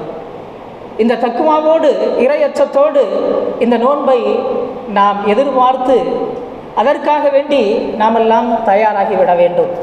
இந்த தக்குவா எல்லா நபிமார்களிடத்திலும் இருந்தது. பெருமானார் ஸல்லல்லாஹு அலைஹி வஸல்லம் அவர்கள் தனிமையிலே அபூபக்கர் ரலியல்லாஹு தஆலா அவர்களுடன் மட்டும் அந்த சௌர் என்கின்ற அந்த குகையிலே இருக்கின்ற போது அவர்கள் சொன்ன அந்த வார்த்தையை இறைவன் திருக்குரானிலே பதிவிட்டு காட்டுகின்றான். லா தஹசன் இன்னல்லாஹ மஅனா, ஒருபோதும் நீ கவலைப்பட வேண்டாம், உங்களோடு நான் இருக்கின்றேன் என்பதாக இறைவன் சொன்னான். ஆதலால் நாம் இந்த உலகத்தில் இறை அச்சமுடையவர்களாக இருந்தால், தக்குவா உடையவர்களாக இருந்தால் அல்லாஹ் நம்மோடு இருக்கின்றான். எல்லா நேரங்களிலும் எல்லா காலங்களிலும் அல்லாஹ் நம்மோடு இருக்கின்றான். நபியினா மூசா அலைஹிஸ்ஸலாத்து வஸ்ஸலாம் அவர்கள் சொன்னார்கள், இன்ன ரப்பி, என்னுடைய இறைவன் என்னோடு இருக்கின்றான். இன்ன மஇய ரப்பி, என்னுடைய இறைவன் என்னோடு இருக்கின்றான். சயஹ்தீன், எனக்கு அவன் வழிகாட்டுவான் என்பதாக நபியினா மூசா அலைஹிஸ்ஸலாத்து வஸ்ஸலாம் அவர்கள் சொன்னார்கள். இப்படியாக நம்முடைய முன்னோர்கள், நமக்கு முன்னால் வாழ்ந்த நபிமார்கள், நம்முடைய முன்னால் வாழ்ந்த மிக அருமையான சமுதாயத்தினர்கள், பெருமானார் ஸல்லல்லாஹு அலைஹி வஸல்லம் அவர்களால் வார்த்தெடுக்கப்பட்ட மிக அருமையான சஹாபாக்கள் தக்குவா உடையவர்களாக, இறை அச்சமுடையவர்களாக இந்த பூமியில் வாழ்ந்து மடிந்தார்கள் என்பதாக நாம் எல்லாம் வரலாறுகளிலே பார்க்கின்றோம். சஅத் இப்னு முஆத் ரலியல்லாஹு தஆலா அவர்கள் இஸ்லாத்தை ஏற்று இந்த உலகத்தில் வெறும் 6 வருடங்கள் மட்டுமே அவர்கள் இஸ்லாத்தினுடைய தொடர்போடு பெருமானார் ஸல்லல்லாஹு அலைஹி வஸல்லம் அவர்களுடைய சகவாசத்தோடு அவர்கள் இந்த பூமியில் வாழ்ந்தார்கள். 6 வருடத்தில் அவர்கள் இந்த பூமியிலிருந்து அவர்கள் மரணமாகிவிட்டார்கள். அந்த 6 வருடம் அவர்கள் இஸ்லாத்தை ஏற்ற அந்த காலம் அதிகமான நல்ல அமல்களை செய்து தக்வா உடையவர்களாக இருந்ததின் காரணமாக அவர்கள் இறந்தபோது அல்லாஹ்வினுடைய அர்ஷ் நடுங்கியது என்பதாக நாம் எல்லாம் வரலாறுகளிலே பார்க்கின்றோம். அவர்களை கபரிலே இறக்கி அடக்கம் செய்கின்ற போது அவர்களை கபர் நெருக்கியது என்பதாக வரலாறு நமக்கு சொல்லி காட்டுகின்றது. பெருமானார் ஸல்லல்லாஹு அலைஹி வஸல்லம் அவர்கள் அவருடைய ஜனாசாவை சுமந்து வருகின்ற போது அவர்களுடைய கால் பெருவிரலை ஊன்றி நடந்து வந்தார்கள் என்பதாக. காரணம், சஹாபாக்கள் கேட்கின்றார்கள், யா ரசூலுல்லாஹ், உங்களுடைய காலை பூமியில் முழுவதுமாக படிக்காமல் முழுவதுமாக நீங்கள் நட்டி வைக்காமல் உங்களுடைய கால் பெருவிரல்களால் நடந்து வந்தீர்களே, என்ன காரணம் என்பதாக கேட்கும்போது அவருடைய ஜனாசாவில் அளவிற்கும் அதிகமான மலக்குமார்கள் கலந்து கொண்டார்கள். அதனால் என்னுடைய பாதத்தை பூமியில் முழுமையான முறையில் ஊன்றி நடப்பதற்கு இடமில்லை என்பதாக நாயகம் ஸல்லல்லாஹு அலைஹி வஸல்லம் அவர்கள் சொன்னார்கள். 6 வருடம்தான் இந்த பூமியில் அவர்கள் இஸ்லாத்தை ஏற்று அல்லாஹ்வினுடைய அந்த சிந்தனையோடு அல்லாஹ்வினுடைய தக்வாவோடு வாழ்ந்த காலம் வெறும் 6 வருடம். அந்த 6 வருடத்திலே அல்லாஹு தஆலா அவர்களுக்கு விலை மதிப்பில்லாத மிகப்பெரிய ஒரு வாழ்க்கையை அல்லாஹ் கொடுத்தான். அவருடைய கபர் நெருக்கியது. சஹாபாக்கள் பெருமானார் ஸல்லல்லாஹு அலைஹி வஸல்லம் அவர்களிடத்திலே கேட்டார்கள், யா ரசூலுல்லாஹ், அல்லாஹ்வினுடைய அரிசே குலுங்கியது என்பதாக நீங்கள் சொன்னீர்களே, அவருடைய கபரை ஏன் நெருக்க வேண்டும் என்பதாக கேட்டபோது நாயகம் ஸல்லல்லாஹு அலைஹி வஸல்லம் அவர்கள் சொன்னார்கள், கபர் அவரை முஆனாக்கா செய்தது, கபர் அவரை கட்டி தழுவியது, அவரை அரவணைத்தது என்பதாக பெருமானார் ஸல்லல்லாஹு அலைஹி வஸல்லம் அவர்கள் சொன்னார்கள். இந்த பூமியில் வாழ்ந்த மனிதர்களில் மிகச் சிறந்த மனிதர் என்னிடத்தில் ஒப்படைக்கப்பட்டு இருக்கின்றார்.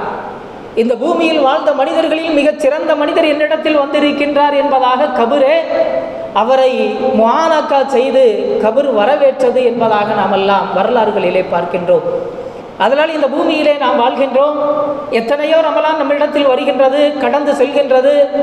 நாம் எந்த பிரயோஜனமும் இல்லாமல் இப்படியே நாம் இருந்து கொண்டிருந்தோம் என்றால் இந்த பூமியில் வாழ்வதை விட நாம் பூமிக்கு கீழாக செல்வது மேல் என்பதாக வரலாறு நமக்கு மிக அற்புதமான முறையில் பதித்து காட்டுகின்றது.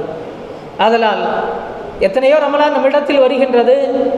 அந்த ரமலான் நம்மிடத்தில் எதுவும் இல்லாமல், எந்த தக்குவாவையும் நாம் வளர்த்து கொள்ளாமல், எந்த திருக்குரானையும் முழுமையான முறையில் ஓதுவதற்கு நாம் அதை கற்றுக்கொள்ளாமல், ஓத தெரிந்தும் கூட அதை சரியான முறையில் ஓதாமல், நாம் நல்ல பல அமல்களை நாம் செய்யாமல் இந்த ரமலானை நாம் கழித்து விட்டோம் என்று சொன்னால், நம்மை விட மிக மோசமான மனிதர்கள் இந்த பூமியில் யாரும் இருக்க முடியாது. நம்மை விட இந்த மோசமான மனிதர்கள் இந்த பூமியில் யாரும் இருக்க முடியாது. ஆதலால் ரமலான் வருகின்றது. அந்த ரமலானிலே நாம் இப்போதிலிருந்தே நாம் என்ன செய்ய வேண்டும் என்கின்ற ஒரு திட்டமிடுதலை நாம் தன்னிடத்திலே வளர்த்து கொள்ள வேண்டும். ரமலான் வருகின்றது. காலை நாம் என்ன செய்வது? காலை சுபுஹ் தொழுகை முடிந்தவுடன் நாம் என்ன செய்வது? திருக்குரானோடு நாம் எவ்வளவு நேரம் தொடர்பு கொள்வது? திருக்குரானை நாம் எத்தனை தடவை ஓதி முடிப்பது? இந்த ரமலானுடைய மாதத்திலே நம்முடைய நாவுகள் அனைத்தும் அல்லாஹ்வுடைய திக்ரோடு நாம் நனைந்திருப்பது. இது போன்ற செயல்களில் நாம் எந்தெந்த நேரங்களில் எதை எப்படியெல்லாம் செய்து கொள்வது என்கின்ற திட்டங்களை நாம் வகுத்து கொள்ள வேண்டும். ஆண்களாக இருந்தாலும் சரி, பெண்களாக இருந்தாலும் சரி, சிறுவர்களாக இருந்தாலும் சரி, இந்த ரமலான் நமக்கு மிகப்பெரிய ஒரு பயிற்சி பட்டறை, நம்மை சுத்தமாக்கக்கூடிய மிக அற்புதமான ஒரு விஷயம். பெருமானார் ஸல்லல்லாஹு அலைஹி வஸல்லம் அவர்கள் சொன்னார்கள், அஸௌம் அல் ஜுன்னா, நோன்பு என்பது உங்களுடைய கேடயம், உங்களுடைய பாவங்களிலிருந்து உங்களை பாதுகாக்கக்கூடிய மிக அற்புதமான ஒரு கேடயம் என்பதாக நாயகம் ஸல்லல்லாஹு அலைஹி வஸல்லம் அவர்கள் சொன்னார்கள். இந்த நோன்பினுடைய காலத்தில் நாம் மற்ற மாதங்களில் 11 மாதங்களில் எப்படி இருந்தோமோ அதே போல்தான் இருக்கின்றோம். நோன்பினுடைய காலங்களில் மற்ற 11 மாதங்களில் நாம் எப்படி இருந்தோமோ அதே போல்தான் இருக்கின்றோம். நம்முடைய வாழ்க்கையில் எந்த ஒரு சின்ன ஒரு மாற்றமும் இல்லை. நம்முடைய வாழ்க்கையில் எந்த ஒரு சின்ன மாற்றமும் இல்லை. நாம் மாற்றம் கொண்டு வரவில்லை என்று சொன்னார், அல்லாஹ் நம்மை விட ஒரு சிறந்த ஒரு சமுதாயத்தை அல்லாஹ் நமக்கு முன்னால் கொண்டு வந்து நம்மை அழித்து விடுவான். நம்மை விட ஒரு சிறந்த ஒரு சமுதாயத்தை பின்னால் கொண்டு வருவான் என்பதாக இறைவன் கூறுகின்றான். அதனால் மாற்றம் இல்லாமல் இந்த உலகத்தில் வாழக்கூடாது. அல்லாமா இக்பால் அவர் ரஹ்மத்துல்லாஹி அலைஹி அவர்கள் சொன்னார்கள், எந்த ஒரு மனிதர் தன்னை தானே மாற்றிக்கொள்ளவில்லையோ அவர்களை இந்த உலகம் எந்த நிலையிலும் மாற்றாது. அவர்களை அல்லாஹ் ஏறெடுத்தும் கூட பார்ப்பதில்லை. அதனால் தன்னை தானே மாற்றிக்கொள்ள வேண்டும். எல்லா காலங்களிலும், ரமலானுடைய மாதங்களில் மட்டுமல்ல, எல்லா காலங்களிலும் நம்மை நாம் மாற்றுவதற்கு எப்படியெல்லாம் தயாராக்கி கொள்ள வேண்டுமோ அப்படி நாம் தயாராகிவிட வேண்டும். மிகச்சிறந்த ஒரு பயிற்சி பட்டறை ரமலானுடைய மாதம் நமக்கு வர இருக்கின்றது. அந்த ரமலானிலே நம்மை நாம் மிகச்சிறந்த முறையிலே நாம் எல்லாம் மாற்றிக்கொள்ள வேண்டும். எல்லா காலங்களிலும் அல்லாஹ்வுடைய சிந்தனையோடு, அல்லாஹ்வுடைய தொடர்போடு இருந்தால் அல்லாஹ் நமக்கு இந்த உலகத்தில் மிகச்சிறந்த ஒரு வாழ்க்கையை தருவான். மிகச்சிறந்த ஒரு உதாரணத்தை, 2 உதாரணத்தை, ஒரு சம்பவத்தை நான் உங்களுக்கு சுட்டி காட்டுவதற்கு நான் ஆசைப்படுகின்றேன். நபீனா யூனுஸ் அலைஹிஸ்ஸலாத்து வஸ்ஸலாம் அவர்கள் மீனினுடைய வயிற்றிலே மாட்டி, கடலினுடைய இருள், மீனினுடைய வயது அது மிகப்பெரிய ஒரு இருள், அந்த இருள்களிலே இருந்து தப்பித்து கொள்வதற்காக, வெளியாகுவதற்காக இறைவனிடத்திலே செய்த மிக அற்புதமான ஒரு திக்ரை அல்லாஹ் திருக்குரானிலே பதிவிட்டு காட்டுகின்றார். லா இலாஹ இல்லா அன்த சுப்ஹானக இன்னி குன்து மினல் ஆலிமீன். நான் அநியாயக்காரர்களில் ஒருவனாக மாறிவிட்டேன். ஆதலால் என்னை நீதான் வெளியாக்க வேண்டும். இந்த அநியாயத்திலிருந்து நீதான் என்னை பாதுகாக்க வேண்டும். நீதான் என்னை மன்னிக்க வேண்டும். நீதான் பரிசுத்தமானவன் என்பதாக அல்லாஹ்வை புகழ்ந்து துதித்த அந்த வார்த்தையை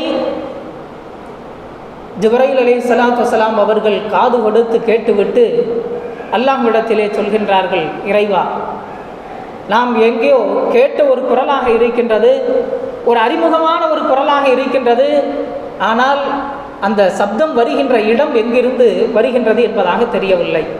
அதனால் ஏதோ ஒரு அறிமுகமான ஒரு மனிதர் நம்மிடத்திலே ஒரு அபாய குரலை எழுப்புகின்றார், என்ன செய்வது என்பதாக கேட்கும்போது அல்லாஹ் சொன்னார், அவர் யூனுஸ், அவர் மீனினுடைய வயிற்றிலே மாட்டிக்கொண்டார், அதிலிருந்து வெளியாவதற்காக வேண்டி நம்மிடத்திலே இப்படிப்பட்ட ஒரு அபாய குரலை நம்மிடத்தில் விடுகின்றார், அவரை காப்பாற்றுவது நம்முடைய கடமை என்பதாக சொன்னதும் மீனுடைய வயிற்றில் இருந்து அல்லாஹு தாலா அவர்களை வெளிக்கொண்டு வருகின்றான். அவர்களை மீனினுடைய வயிற்றிலிருந்து வெளிக்கொண்டு வருகின்றான். எல்லா நேரங்களிலும் அல்லாஹ்வினுடைய சிந்தனையோடு அவர்கள் இருந்ததின் காரணமாக அவர்களுடைய சப்தத்தை அல்லாஹ் விளங்கி கொண்டான். அவர்களுடைய சப்தத்தை ஜிப்ரைல் அலைஹிஸ்ஸலாத்து வஸ்ஸலாம் அவர்கள் விளங்கி கொண்டார்கள். அதனால் அவர்களை காப்பாற்றுவதற்குண்டான விஷயம் உடனடியாகவே நடக்கின்றது. அல்லாஹ் அவர்களுக்கு மிகப்பெரிய ஒரு அபாய குரலுக்கு அல்லாஹ் பதில் கொடுக்கின்றான், அவர்களை காப்பாற்றுகின்றான் என்பதாக வரலாறு குர்ஆன் நமக்கு சொல்லி காட்டுகின்றது. அதே போல அதே கடலில் நடந்தது. ஃபிரௌன் கடலில் மூழ்கடிக்கப்படுகின்ற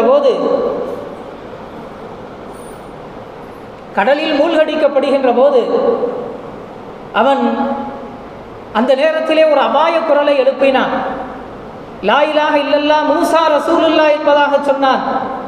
நான் மூசா வணங்கி கொண்டு இருக்கின்ற அந்த அல்லாஹ்வை ஏற்றுக்கொள்கின்றேன், மூசா வணங்கி கொண்டு இருக்கின்ற அந்த அல்லாஹ்வை நான் ஏற்றுக்கொள்கின்றேன் என்பதாக அதுவரைக்கும் அவனுடைய செயல்பாடுகள் அனைத்தும் நான் தான் இறைவன் என்கின்ற ஒரு செருக்கோடு, ஒரு மமதையோடு, ஒரு பெருமையோடு, இந்த உலகத்தில் என்னை விட்டால் ஆள் இல்லை என்பதாக ஒரு செருக்கோடு வாழ்ந்த அந்த ஃபிரௌன் அவனுக்கு இக்கட்டு ஏற்படுகின்ற போது, அவனுக்கு அபாயம் ஏற்படுகின்ற போது, அவன் சோதனையை பயப்படுகின்ற போது அவன் எழுப்பிய குரல் அதுவும் வானவர் கோமான் ஜிப்ரைல் அலைஹிஸ்ஸலாத்து வஸ்ஸலாம் அவர்களுக்கு கேட்கின்றது. வானவர் கோமான் ஜிப்ரைல் அலைஹிஸ்ஸலாத்து வஸ்ஸலாம் அவர்கள் உடனடியாக அவனுடைய வாயிலே மண்ணை அள்ளி நிரப்புகின்றார்கள். நிரப்புகின்றார்கள். ஏன்? அல்லாஹ் இரக்கமானவன், அல்லாஹ் கிருபையாளன்.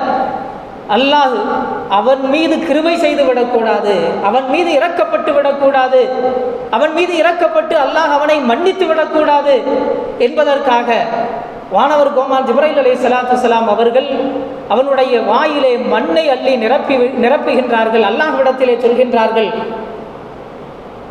நாம் இதுவரைக்கும் கேட்காத ஒரு குரல், நம்மிடத்தில் கேட்கின்றது. யார் என்பதாக அல்லாஹ் சொன்னான். ஃபிரௌன் அல்லாஹ் இரக்கப்பட்டு விடக்கூடாது என்பதற்காக ஜிப்ரைல் அலைஹிஸ்ஸலாத்து வஸ்ஸலாம் அவர்கள் அல்லாஹ்விடத்திலே கூறுகின்றார்கள், நீ இரக்கப்பட்டு விடக்கூடாது என்பதற்காக அவனுடைய வாயிலே நான் மண்ணை அள்ளி நிரப்பிவிட்டேன் என்பதாக ஜிப்ரைல் அலைஹிஸ்ஸலாத்து வஸ்ஸலாம் அவர்கள் அல்லாஹ்விடத்திலே சொன்னார்கள். இந்த இரண்டு சம்பவமும் கடலிலே நடக்கின்றது. இந்த இரண்டு சம்பவம் நமக்கு தருகின்ற மிக அற்புதமான ஒரு படிப்பினை, நாம் எல்லா நிலைகளிலும் எல்லா காலங்களிலும் சதாவும் அல்லாஹ்வுடைய சிந்தனையோடு தக்வாவுடையவர்களாக நாம் இருந்தால், நபீனா யூனுஸ் அலைஹிஸ்ஸலாத்து வஸ்ஸலாம் அவர்களுக்கு அல்லாஹு தாலா உடனடியாக உதவி செய்ததை போல அல்லாஹ் நமக்கும் உதவி செய்வதற்கு தயாராக இருக்கின்றார். உதுஊனி அஸ்தஜிபு லக்கும், என்னிடத்திலே நீங்கள் கேளுங்கள், நான் உங்களுக்கு தர காத்திருக்கின்றேன் என்பதாக இறைவன் கூறுகின்றானே. நாம் அல்லாஹ்விடத்தில் கேட்க வேண்டும். சதாவும் அல்லாஹ்வுடைய சிந்தனையோடு நாம் இருக்க வேண்டும். சதாவும் எல்லா நிலைகளிலும் அல்லாஹ்வுடைய சிந்தனையோடு நாம் இருந்தால் அல்லாஹ் நமக்கு எல்லா நிலைமைகளிலும் உதவி செய்யக்கூடியவனாக இருப்பான். மாறாக நமக்கு ஏதாவது ஒரு சோதனை ஏற்படுகின்ற போது, நமக்கு ஏதாவது ஒரு பிரச்சனை எழுகின்ற போது, அந்த நேரங்களில் மட்டும் நாம் அல்லாஹ்வை ஐஸ் வைத்தோம் என்று சொன்னால், அல்லாஹ்வின் பக்கம் நாம் சென்றோம் என்றால், ஃபிரௌனுக்கு அல்லாஹ்வுடைய உதவி கிடைக்காததை போல நமக்கும் அல்லாஹ்வுடைய உதவி கிடைக்காது.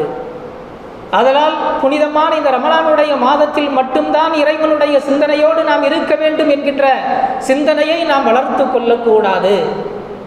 மற்ற எல்லா நாட்களிலும் இந்த புனிதமான ரமலானுடைய மாதம் என்பது மற்ற 11 மாதங்களுக்கும் ஒரு ரோல் மாடல். மற்ற 11 மாதங்களிலும் இந்த மாதத்தில் நீ எவ்வாறு வாழ்ந்தாயோ அதே போல்தான் மற்ற 11 மாதங்களிலும் வாழ வேண்டும் என்பதாக இறைவன் நமக்கு ஒரு ரோல் மாடலாக இந்த புனிதமான ரமலானுடைய மாதத்தை தருகின்றான். இந்த புனிதமான ரமலானுடைய மாதத்திலே மற்ற 11 மாதங்களிலும் நாம் எப்படி இருந்தோமோ அதே போல நாம் குப்பைகளாக நாம் இருந்து விட்டோம் என்று சொன்னால் இந்த உலகத்தில் நாம் வாழ்ந்து எந்த பிரயோஜனமும் இல்லை. அல்லாஹ் நமக்கு ஏதாவது ஒரு பிரச்சனை வருகின்ற போது நாம் அல்லாஹ்வை அழைத்தால் ஃபிரௌனுக்கு உதவி கிடைக்காததை போல நமக்கும் எந்த விதத்திலும் எந்த நேரத்திலும் நமக்கும் உதவி கிடைக்காது. அதனால் எல்லா சிந்தனைகளிலும் எல்லா நேரங்களிலும் எல்லா காலங்களிலும் நாம் அல்லாஹ்வினுடைய சிந்தனையோடு நாம் இருக்க வேண்டும். அல்லாஹ்வினுடைய சிந்தனையோடு நாம் இருந்தால் அல்லாஹ் நமக்கு எல்லா காலங்களிலும் உதவி செய்வதற்கு தயாராகவே இருக்கின்றான். அதனால் புனிதமான ரமலான் மாதம் நம்மிடத்தில் வருகின்றது. நாம் அதற்கு தயாராகி கொண்டிருக்கின்றோம். சாப்பாடு என்பது நமக்கு நோக்கமல்ல. இதற்கு முன்னால் வாழ்ந்தவர்கள் ரமலான் வருகின்றது என்பதற்காக அந்த ரமலானிலே நாம் சாப்பிடுவதற்கு உண்டான உணவு வகைகளை பதப்படுத்தி வைப்பார்கள். அதையும் கூட இப்போதுள்ள சமுதாயம் செய்வதில்லை. புதிதான உணவுகள் எப்போதும் நமக்கு எல்லா நேரங்களிலும் எல்லா காலங்களிலும் எல்லா மணி நேரத்திலும் நமக்கு கிடைப்பதற்கு நம்முடைய வீட்டிற்கு முன்னால் வந்து நிற்பதற்கு தயாராக இருக்கின்றது. அதனால் ரமலான் வருகின்றது என்பதாக இதற்கு முன்னால் வாழ்ந்த அந்த சமுதாயத்தினர்கள், நமக்கு முன்னால் வாழ்ந்த அந்த தாய்மார்கள் ஒரு கூழ்வடகம் போடுவார்கள். இப்படிப்பட்ட செயல்பாடுகளை செய்து அந்த ரமலானுடைய மாதத்திற்காக வேண்டி சாப்பாடுடைய விஷயத்தில் கூட தயாராவார்கள். ஆனால் இன்றைய சமுதாயம் ரமலான் வருகின்றது என்பதற்கு எந்த ஒரு தயாரிப்பையும் நாம் செய்வதில்லை. எந்த ஒரு தயாரிப்பையும் நாம் செய்யாமல் இந்த உலகத்திலே வாழ்கின்றோம். ரமலான் எப்போது வருகின்றது, நோன்பு எத்தனை நாட்கள் இருக்கின்றது என்கின்ற சிந்தனை கூட இல்லாமல் இருக்கின்றோம். தராவீஹ் தொழுகை நடக்கின்ற போது நோன்பு வந்து விட்டதா, தராவீஹ் தொழுகை நடக்கின்ற போது நோன்பு வந்து விட்டதா என்கின்ற சிந்தனை வருகின்றது. அப்போதும் கூட தராவீஹ் தொழுகை தானே என்பதாக 5 நேரம் தொழுபவர்களும் கூட தராவீஹ் தொழுகை தானே என்பதாக நாமெல்லாம் அதிலிருந்து ஓரம் கட்டி விடுகின்றோம், ஒதுங்கி விடுகின்றோம், ஓடுகின்றோம். எனக்கு 8 ரக்காயத்து தான் என்பதாக நாமெல்லாம் சட்டம் பேசுகின்றோம். ஏன் 20 ரக்காயத்தை தொழுதால் அல்லாஹ் ஏற்றுக்கொள்ளாமல் போய்விடுவானா? அல்லாஹ் நம்மை பொருந்தி கொள்ளாமல் போய்விடுவானா? நாம் ரமலானுக்காக வேண்டி எந்த தயாரிப்பும் இல்லாமல் இந்த வரக்கூடிய சமுதாயம் மிகப்பெரிய ஒரு இழிநிலையிலே சென்று கொண்டு இருக்கின்றது என்று சொன்னால் மிகப்பெரிய ஒரு வருத்தம், மிகப்பெரிய ஒரு மோசம். அல்லாஹ் நம்மை எல்லாம் மன்னிக்க வேண்டும். ஆதலால் இன்னும் சில நாட்களிலே ரமலான் நம்மிடத்தில் வர இருக்கின்றது. அந்த ரமலானுக்காக வேண்டி நாம் தயாராக வேண்டும். அந்த ரமலானுக்காக வேண்டி நாம் தயாராகி அந்த ரமலானிலே நாம் என்ன செய்ய வேண்டும் என்கின்ற ஒரு அழகான ஒரு திட்டமிடலை நாம் செய்து அந்த ரமலானை சரியான முறையில் நாம் கழித்தோம் என்று சொன்னால் அல்லாஹ் நம்மை பொருந்திக் கொள்வான், அல்லாஹ் நம்மை ஏற்றுக்கொள்வான் என்பதிலே எந்த சந்தேகமும் இல்லை. இந்த ரமலான் இத்துக்கும் மினன்னார், நரகத்திலிருந்து பாதுகாக்கக்கூடிய மிக அற்புதமான ஒரு மாதம். இந்த உலகத்திலே நாம் எவ்வளவோ பெரிய பாவங்களை நாம் தொடர்ந்து செய்து கொண்டே இருக்கின்றோம். பாவங்களை நாம் தெரிந்தும் கூட இது பெரிய ஒரு பாவம், இந்த பாவத்தை நாம் செய்தால் அல்லாஹ் நம்மை மன்னிக்க மாட்டான் என்பதாக தெரிந்தும் நாம் அந்த பாவத்தை செய்தாலும் கூட இந்த ரமலானுடைய மாதத்திலே நாம் வருந்தி அல்லாஹ்விடத்திலே நாம் பாவ மன்னிப்பு கேட்டுவிட்டோம் என்று சொன்னால் எவ்வளவு பெரிய கொடுமைக்காரர்களாக இருந்தாலும் கூட அல்லாஹ் மன்னிப்பதற்கு தயாராக இருக்கின்றான். ஆதலால் நான் இதுவரைக்கும் நான் ஏகபோகமான ஒரு பாவங்களை நான் செய்துவிட்டேன். இந்த ரமலானுடைய மாதத்திலே நான் என்ன அமலை செய்து எனக்கு என்ன பிரயோஜனம் வந்துவிடப் போகின்றது?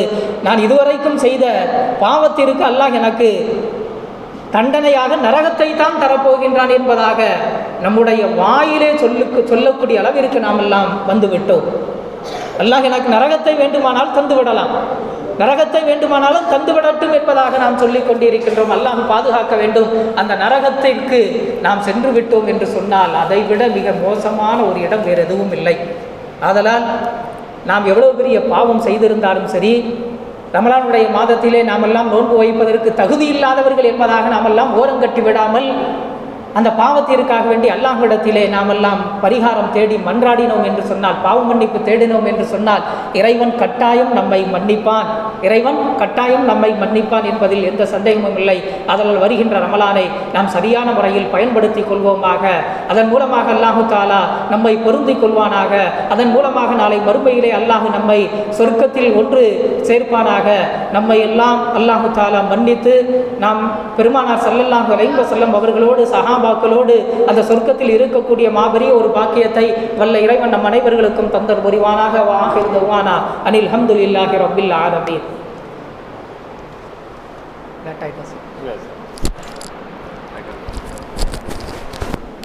அல்ஹம்துலில்லாஹ். இன்ஷா அல்லாஹ் 7:50க்கு பாங்கு சொல்லப்பட்டு 8 மணிக்கு தொழுகை நடைபெறும். நமது பக்கத்து தெருவில் இருக்கக்கூடிய மார்க்க பிரச்சாரத்திலே, மார்க்க பணியிலே நீண்ட காலங்களாக ஒரே இடத்திலே இருந்து சிறப்பான முறையிலே பணியாற்றி கொண்டிருக்கக்கூடிய மௌலானா மௌலவி அஹ்மத் ஷா வாஹிர் அவர்கள் ஒரு 5 நிமிடங்கள் பெண்கள் சம்பந்தமான முக்கியமான சில தகவல்களை நமக்கு தருவார்கள். அதற்கு பிறகு பாங்கு சொல்லி தொழுகை நடைபெறும். அஸ்ஸலாமு அலைக்கும்.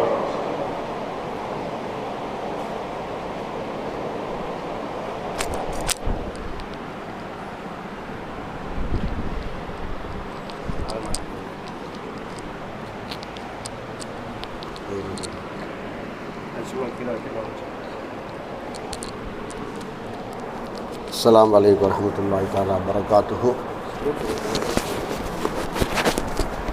அல்ஹம்துலில்லாஹ். அல்லாஹ் தாலா ஒரு சில நிமிடங்கள் நம்மளுக்கு பேசுவதற்கு வாய்ப்பு அளித்திருக்கிறான். அரபை பெரியோர்களே, தாய்மார்களே, நோன்பு வந்துருச்சு, ரமலான் வந்துருச்சு. இந்த ரமலானில் நம்ம என்ன செய்யணும் அப்படிங்கிறத உலமா பெருமக்கள் நம்மளுக்கு சொல்லி தந்து கொண்டே இருக்கிறார்கள். இன்றைக்குன்னு இல்லை, வருஷம் ஃபுல்லாக நம்மளுக்கு என்ன செஞ்சுக்கிட்டு கேட்டுக்கிட்டு தான் இருக்கோம். ஆனால் இதனுடைய நன்மைகளை நாம் முழுமையாக அடைய பெற்றவர்கள் கண்டிப்பாக பெண்களாகத்தான் இருக்க முடியும். தாய்மார்களுக்கு அல்லாஹ் தஆலா வாய்ப்பு அதிகமாக கொடுத்துருக்குறான். நம்ம விட நன்மைகளை அவங்களுக்கு ஒரு சிறந்த பாக்கியத்தை அல்லாஹ் தஆலா கொடுத்துருக்குறான். ஏன்னா அந்த பாக்கியம் ஆண்களால் செய்யவே முடியாது. யாராலையும் நம்ம பள்ளிவாசலில் தொழுத நன்மை இருக்குது. ஆனால் வீட்டில் தொழுத வீட்டையே பள்ளிவாசலாக வைத்துக்கொண்டு தொழக்கூடியவர்களுக்கு அல்லாஹ் தஆலா எவ்வளோ பெரிய நன்மை வச்சுருக்கிறோம். அவங்களுக்கு வீடு தான் பள்ளிவாசல். ஆனால் இன்றைக்கி நம்ம தொழு வர்றோம், நம்ம வரோம், இன்றைக்கி நான் ஓதிருக்கேன் அப்படின்னு சொன்னால் அதனுடைய முழுமையான நன்மை யாருக்கு இருக்குது? தாய்மார்களுக்கு தான் இருக்குது. அல்லாஹ் தஆலா அவர்களுக்கு மிகப்பெரிய ஒரு சிறப்பை கொடுத்துருக்குறான். இன்றைக்கி அவங்க என்ன செய்யக்கூடாது? சஹர் செய்கிற குழந்தைகளுக்கு சமையல் செய்து கொடுக்கறதுக்கு சங்கடப்படவே கூடாது. அல்லாஹ் தஆலா அவங்களுக்கு பெரிய பாக்கியம், நமக்கு கிடைத்திருக்கக்கூடிய பெரிய அருள், பெரிய பாக்கியம், நற்பாக்கியம். என் பிள்ளை நோன்பு வைக்கிறான், என்னுடைய கணவர் நோன்பு வைக்கிறாரு, என்னுடைய அண்ணன் நோன்பு வைக்கிறான், என்னுடைய தம்பி நோன்பு வைக்கிறான் அப்படிங்கிற அடிப்படையில் அவங்க அந்த சிந்தனையோடு நன்மைக்குரிய ஒரு காரியமாக அவைகள் எடுத்துக்கொண்டு அவைகளெல்லாம் செய்தார்கள் என்று சொன்னால் கண்டிப்பாக வீட்டு வேலையும் கிடைச்சிரும், நன்மையும் கிடைச்சிடும். நன்மை தான் முக்கியமான. நிய்யத்தை அல்லாஹ் தஆலா பார்க்கிறான். இன்னமல் அஅமாலு பின்னியாத். ஒரு மனிதன் ஒரு மனுஷி எந்த நிய்யத்தில் இன்னைக்கு இவன் இந்த காரியத்தை செய்கிறான், இன்றைக்கி சஹருக்கு ரெடி பண்ணக்கூடிய இவளுடைய எண்ணம் என்ன, இஃப்தாருக்கு சமையல் செய்யக்கூடிய இந்த பெண்ணுடைய எண்ணம் என்ன, இந்த தாயுடைய எண்ணம் என்ன. இந்த தாய் தன்னுடைய மகனுக்கு உணவு சமாளிக்கிறாள். எதற்காக? நோன்பு வைப்பதற்கு. 2 கூலி அல்லாஹ் தஆலா அவங்களுக்கு கொடுக்குறான். நோன்பாளிக்கு ரெடி பண்ணி கொடுத்த, தயார் செய்து கொடுத்த ஒரு நன்மை, அவங்க நோன்பு வச்சுருந்தாங்கன்னு சொன்னால் அதனுடைய நன்மை, அது ரமலானில் அவங்க அந்த செய்யக்கூடிய அந்த நன்மை, இப்படி எல்லா விதத்திலையும் அவர்களுக்கு என்ன செய்கிறது? நன்மை இருந்துக்கிட்டே இருக்குது, நன்மை இருந்துக்கிட்டே இருக்கிறது. ஆகவே தாய்மாராகிய அவங்க சங்கடப்படக்கூடாது, அவங்க சோம்பல் படக்கூடாது, எந்த விஷயத்தில் அவங்க தளர்ந்து விடக்கூடாது. என்னுடைய சமுதாயத்திற்கு என்னால் முடிந்த பணி அல்லாஹ் தஆலா தந்திருக்கிறான். ஆகவே இதை நான் செய்கிறேன் என்கின்ற அடிப்படையில் செஞ்சுக்கலாமா? அல்ஹம்துலில்லாஹ். அல்லாஹ் தஆலா எந்த எண்ணத்தில் இந்த இவ்வளவு நேரம் இங்கே உட்கார்ந்திருந்தமோ அதை முழுமையாக நமக்கு தந்தருள் புரிவானாக. இங்கு பேசப்பட்ட இந்த மஜ்லிஸை அல்லாஹ் தஆலா முழுமையாக ஒப்புக்கொள்வானாக. நம்முடைய குழந்தைகளுக்கு அல்லாஹ் தஆலா மார்க்க அறிவையும் தீனுடைய கல்விகளையும் உலக பொது அறிவுகளையும் அல்லாஹ் தஆலா தந்தருள் புரிவானாக. அவர்களுடைய வாழ்வை சீராக்கி தருவானாக. வரக்கூடிய சமுதாயத்திற்கு தலைமை தாங்கக்கூடிய மிகப்பெரிய பொறுப்பை இந்த இளைஞர்களுக்கு அல்லாஹ் தஆலா தந்தருள் புரிவானாக. நம்முடைய குழந்தைகளுக்கும் அல்லாஹ் தஆலா தந்தருள் புரிவானாக. ரமலானிலே கேட்கப்படக்கூடிய அத்தனை துஆக்களையும் அல்லாஹ் தஆலா ஒப்புக்கொள்வானாக. நம்முடைய தாய்மார்களுக்கு அல்லாஹ் தஆலா உடல் பலகீனத்தை போக்குவானாக, உடல் வலுவை தருவானாக, உடல் ஆரோக்கியத்தை தருவானாக, அவர்களுடைய நோய்களை அல்லாஹ் தஆலா தீர்ப்பானாக, அவர்களுக்கு மன தைரியத்தை தருவானாக, அவர்களுடைய மன சோர்வை அல்லாஹ் தஆலா போக்குவானாக. எல்லா காரியங்களையும் நன்மைக்குரிய காரியங்களாக அவர்களுக்கும் நமக்கும் அல்லாஹ் தஆலா ஆக்கி அருள் புரிவானாக. ஆமீன் ஆமீன் யா ரப்பல் ஆலமீன். அஸ்ஸலாமு அலைக்கும் வரஹ்மத்துல்லாஹி தஆலா வ பரகாத்துஹு.